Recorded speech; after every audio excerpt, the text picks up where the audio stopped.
आसनगाव शहरात भाजप जनसंपर्क कार्यालयाचे भव्य उद्घाटन.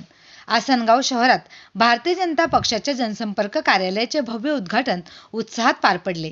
या कार्यक्रमाचे आयोजन शहराध्यक्ष निखिल नकुलचंदे यांच्या नेतृत्वाखाली करण्यात आले होते.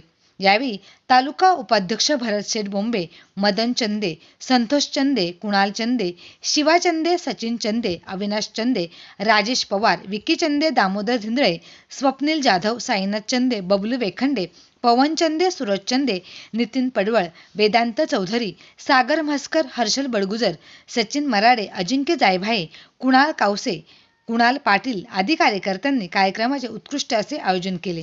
कार्यक्रमाच्या प्रमुख पाहुणे म्हणून तालुका अध्यक्ष भास्कर जाधव, उत्तर मंडळ अध्यक्ष प्रकाश सांडे, जिल्हा सचिव किरण शेठ जाधव तसेच शहापूर शहर अध्यक्ष विवेक नार्वेकर उपस्थित होते. उपस्थित मान्यवरांनी नवीन कार्यालयामुळे पक्षाची जनसंपर्क व्यवस्था अधिक बळकट होईल असा विश्वास व्यक्त केला. यावेळी कार्यालय उद्घाटनानिमित्त नागरिकांसाठी भव्य असे मोफत लकी ड्रॉचे आयोजन करण्यात आले होते. या उपक्रमाला स्थानिक नागरिकांचा उत्स्फूर्त असा प्रतिसाद लाभला. या भव्य उद्घाटनामुळे आसनगाव परिसरात भाजपची संघटनात्मक ताकद आणखी वाढण्यास मदत होणार असल्याचे चित्र दिसून आले.